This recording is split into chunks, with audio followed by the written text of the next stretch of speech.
well and thankful for your prayers, and to God that He has kept us safe and well during the pandemic. This is during the pandemic. This is September of 2020. The thick of things. The thick of things. The thick of things. We are blessed by God to have each other now as we come and celebrate 8 years of marriage this week. We were celebrating 8 years of marriage that week. This is back in 2020. So in our last letter, we talked about how God is protecting us from the storm. You can check out the last video. The last video that talks about this, the short letters. God is protecting us from the storm.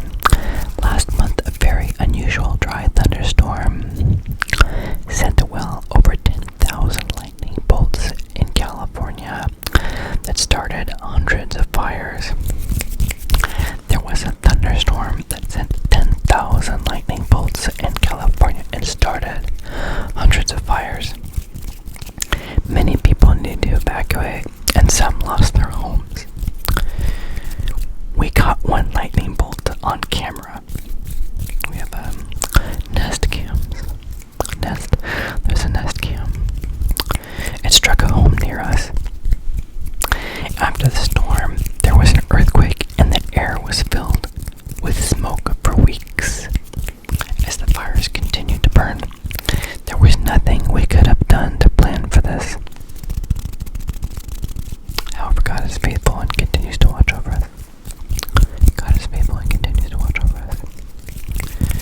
In Psalms 127, Psalms chapter 127, verses 1 through 2, we read that unless the Lord is building this house, unless the Lord is putting it together, unless the Lord is building this house, the builders are laboring in vain.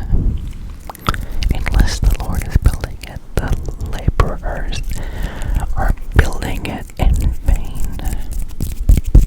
Unless the Lord watches over a city, the guards that are watching it, the guards that are watching over the city are watching in vain.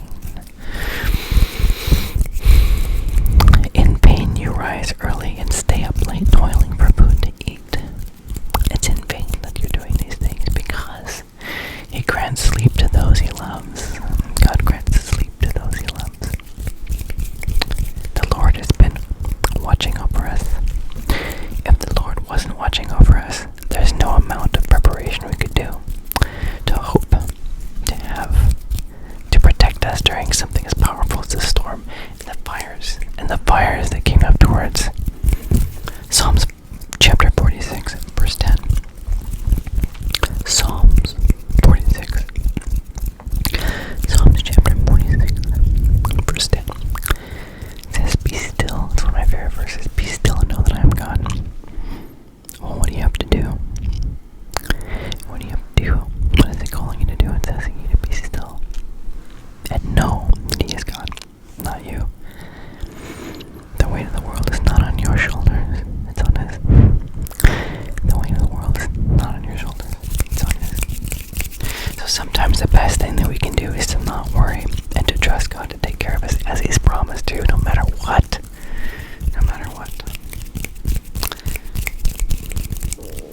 So I included a picture of a farm near my parents' house in this letter, and a rose that was budding for our 8th wedding